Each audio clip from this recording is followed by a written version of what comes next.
Hello everybody, welcome to Bikash IQ. আজকে আমরা ফাজিলের চতুর্থ সেমিস্টার তাফসির বিষয় থেকে আমরা এসএকিউ খুব গুরুত্বপূর্ণ কোশ্চেনগুলো দেখতে চলেছি, যেখান থেকে তোমাদের 2 অথবা 3 নাম্বার থাকতে পারে। এসএকিউ তোমরা জানো খুব গুরুত্বপূর্ণ কিন্তু এই ফোর্থ সেমিস্টারের জন্য এসএকিউগুলো। এইখান থেকে যেমন করে তোমরা দেখেছো অ্যারাবিকের ক্ষেত্রে তোমাদের রয়েছে এসএকিউ অ্যাটলিস্ট তোমাদের 16 নাম্বার রয়েছে, রাইট? কারণ দেখবে গল্প থেকে 6 নাম্বার থাকছে, হ্যাঁ তাই না? তারপর তোমার কবিতা থেকে 6 নাম্বার থাকছে, 12 নম্বর হয়ে গেল। আর টোটাল থাকছে তোমাদের আরও ওই 6 নম্বর থাকছে গ্রামার থেকে, সরি 18 নম্বর টোটাল হচ্ছে, এটা নয় 18 নম্বর হচ্ছে টোটাল, ঠিক আছে? তাহলে 18 নম্বর যেরূপভাবে তোমাদের অ্যারাবিক থেকে মানে থাকছে আর কি এসএকিউ, খুব গুরুত্বপূর্ণ কোশ্চেনগুলো মানে গতকালকে তোমাদের লাইভ ক্লাসের মধ্যে শেখানো হয়েছে বা দেওয়া হয়েছে, ওখান থেকে নিশ্চিত 3টা কোশ্চেন গল্প থেকে আসবেই তো আসবে, এর বাইরে আর কোনো কিছু নেই। আজকের আমাদের টপিক হচ্ছে কি তাফসির, আর এইখান থেকে যে তাফসিরের যে তোমাদের এসকিউগুলো তৈরি করে দিয়েছে সম্পূর্ণ বাছাইকৃত এসকিউ, কিন্তু অবশ্যই এগুলো কিন্তু দেখে যাবে সম্পূর্ণ উত্তর সহ কিন্তু করে দেওয়া হয়েছে। আর এটা সম্পূর্ণ ক্রেডিট কিন্তু আমাদের আলমগীর স্যারের কাছে প্রোভাইড করা হচ্ছে, কারণ আমাদের বিকাশ আইকুর আলমগীর স্যার বর্তমানে তাফসির বিষয়টা পড়াচ্ছেন, Islamic studies, Islamic history and theology, এই 3টা সাবজেক্ট কিন্তু আলমগীর স্যার পড়াচ্ছেন। অ্যারাবিকটা আমি নিজে থেকে পড়াই, বাংলাটাও, ঠিক আছে? এরপরে চলো সামনের দিকে, দেখো প্রত্যেকটা বিষয় কিন্তু উত্তর সহ করে দেওয়া হয়েছে।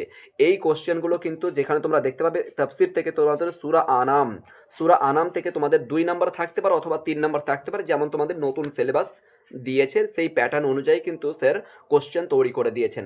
যথেষ্ট এইটুকু তোমরা আনসার যদি লিখতে পারো বা এইটুকু যথেষ্ট, 2 নাম্বার 3 নাম্বারের জন্য যথেষ্ট, আর কোনো কিছু এর বাইরে আর কোনো কিছু লাগবে না। এই পিডিএফটা কোথায় পাবে, কেমন করে পাবে, সমস্তটাই বলে দিচ্ছি। তার আগে আরেকটা কথা বলছি, যারা নতুন ভিজিট করেছো বিকাশ আইকিউতে, অবশ্যই কিন্তু সাবস্ক্রাইব করে নেবে বিকাশ আইকিউ পরবর্তী ক্লাস বা পরবর্তী আপডেট পাওয়ার জন্য। দেখো এটা একটা শিক্ষামূলক চ্যানেল, অবশ্যই কিন্তু যেরূপভাবে তোমাদের কাছে আমরা প্রত্যেকটা বিষয়ের ক্ষেত্রে, শুধু তাফসির নয়, প্রত্যেকটা স্কুল বোর্ড এবং মাদ্রাসা বোর্ডের সকল বিষয়গুলো কিন্তু আমাদের এখানে পড়ানো হয়। টোটাল 7জন 8জন শিক্ষক শিক্ষিকা রয়েছেন আমাদের বিকাশ আইকুতে, সমস্ত কিছু কিন্তু সাবজেক্ট আমাদের এখানে প্রোভাইড করা হয়। তোমরা যদি অনলাইনে ক্লাস করতে চাও তাহলে এই নাম্বারে কিন্তু অবশ্যই যোগাযোগ করবে, এই যে দেখতে পাচ্ছ 8100191916 এই নাম্বারে, ঠিক আছে? প্রথমত দেখো এইখানে যে বিষয়গুলো আলোচনা করা হয়েছে, যেমন দেখতে পাচ্ছ আলহামদুলিল্লাহিল্লাযী খালাকাস সামাওয়াতি ওয়াল আরদা, এই বাক্যটির মধ্যে কি বোঝানো হয়েছে, বা এই টাইপের মতন কোশ্চেন হতে পারে, এই বাক্যটির দ্বারা তুমি কি বুঝো, বা এই বাক্যটির দ্বারা কি বোঝানো হয়েছে তোমাদের টেক্সট বই যেরূপভাবে পড়েছো, রাইট? এই মতন তো কোশ্চেন হবে, তাই না? তো যাই হোক আর কি, অবশ্যই কিন্তু প্রত্যেকটা উত্তর সহ কিন্তু করে দেওয়া হয়েছে। তারপর দেখো খালাকা মিন তিন, খুব গুরুত্বপূর্ণ কোশ্চেনগুলো কিন্তু স্যার তৈরি করে দিয়েছেন, সম্পূর্ণ রেড কালার দিয়ে কিন্তু তোমাদের সামনে উপস্থিত করেছি, ঠিক আছে? প্রত্যেকটা সূরাতুল আনাম থেকে উপস্থিত করা হয়েছে, ওকে, পয়েন্ট টু পয়েন্ট ধরে। এবং নিচের দিকে দেখবে যথেষ্ট পরিমাণে, এইখান থেকে যথেষ্ট পরিমাণে 3 নাম্বার এবং 4 নাম্বারের জন্য। দেখো মূলত কিন্তু আমি তাফসির বা ফাজিলের কোনো বই পড়াই না, অনলি অ্যারাবিকটা পড়াই, ঠিক আছে?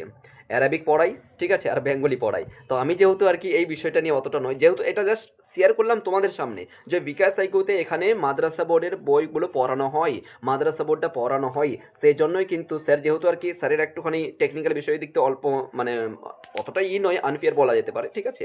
তো সেক্ষেত্রে স্যার বললেন যে আপনি নিজে থেকে ভিডিওটা বানিয়ে দেন, যাতে এখানে বুঝতে পারে যে হ্যাঁ বিকাশ আইকোতে তাফসিরের বা ফাজিল এবং স্কুল বোর্ডের সমস্ত বিষয়গুলো পড়ানো হয় আমাদের এখানে, ঠিক আছে? দেখো তোমরা জানো আর কি যে আমাদের এই পর্যন্ত বলতে গেলে কিন্তু মাদ্রাসা বোর্ডের কোনো ওইরকম ভাবে যে কোনো ভিডিও পাবে বা ওইরকম ভাবে যে কোনো ক্লাস পাবে অনলাইন সিস্টেমের মাধ্যমে আজ পর্যন্ত দেখা যায় না। ফার্স্ট টাইম বিকাশ আইকো স্টার্ট করেছে, ঠিক আছে? অবশ্যই তোমাদেরকে যেমনভাবে আমরা সাপোর্ট করছি, অবশ্যই তোমাদের একটা উচিত তোমরা কিন্তু বন্ধু বান্ধবীদের সঙ্গে কিন্তু অবশ্যই বিষয়গুলোকে শেয়ার করবে, ঠিক আছে? পরবর্তী যারা ক্লাস 11 থেকে 12-এ উঠবে, অর্থাৎ যারা প্রথম ফাজিলে যারা প্রথম বছরে আছে, এরপরে দ্বিতীয় বছরে উঠবে, তাদের কাছে কিন্তু অবশ্যই শেয়ার করবে যে এখানে আমাদের বিকাশ সাইকোতে যে অনলাইন ক্লাস করানো হয় সেই বিষয়টা নিয়ে, ঠিক আছে? এখানে তোমরা দেখতে পাচ্ছ, 1 মিনিট, এইখানে তোমরা দেখতে পাবে যে প্রত্যেকটা বিষয়, যেমন তোমরা দেখেছো যে অ্যারাবিকের ক্ষেত্রে 40-এর মধ্যে 39টা নাম্বার হুবহু কমন পেয়েছি, ঠিক আছে? 40-এর মধ্যে 39টা নাম্বার হুবহুভাবে কমন পেয়েছিলাম অ্যারাবিকের থার্ড সেমিস্টার, ঠিক আছে? তো এইখানেও কিন্তু এই চতুর্থ সেমিস্টারেও কিন্তু এটুকু নিশ্চিত যে আমরা 40-এর মধ্যে 40 পাবো, কিন্তু তবে এই 2-1 নাম্বার কেন আমি কম করেছি, যেখানে ট্রান্সলেশন থাকছে, যদি যারা ট্রান্সলেশন ঠিকঠাকভাবে না করতে পারো, যারা মাদ্রাসাতে পড়েছো বা যারা একটু ইসলামিক বা অ্যারাবিক বিষয়ে একটুখানি ভালো বেসিক আন্ডারস্ট্যান্ডিং রয়েছে, ইনশাল্লাহ কিন্তু সে 40-এর মধ্যে 40 পেয়ে যাবে, ঠিক আছে? কোনো চাপ নেই, কোনো কিছুই নেই, খুব সহজ সরল একটা বলতে গেলে, জাস্ট ওটাকে সহজ করে নিতে হবে, ঠিক আছে? সিলেবাস মনে হচ্ছে বড়, আর কোনো কিছু, স্কুল বোর্ড হচ্ছে এই সাবজেক্টগুলো আর ফাজিলার হচ্ছে এই সমস্ত সাবজেক্টগুলো, তার সঙ্গে এডিশনাল সমস্ত সাবজেক্ট। এখানে কিন্তু জিওগ্রাফি পড়ানো হয় না, বাকি সমস্ত সাবজেক্ট পড়ানো হয়, ঠিক আছে? এই নাম্বারে তোমরা যোগাযোগ করবে পিডিএফ পাওয়ার জন্য এবং পরবর্তী ক্লাসেস বা আর কোনো কিছু ডিটেলস পাওয়ার জন্য, ঠিক আছে? থ্যাংক ইউ সো মাচ, পরবর্তী ক্লাসে দেখা হবে। অ্যারাবিকটা নিয়ে আসবো কিন্তু, যেহেতু আমি অ্যারাবিকটা পড়াই, ঠিক আছে? তো যাই হোক, তোমরা পাশে থাকবে, ওকে? আর অবশ্যই কিন্তু সাবস্ক্রাইব করে নাও। Thank you so much.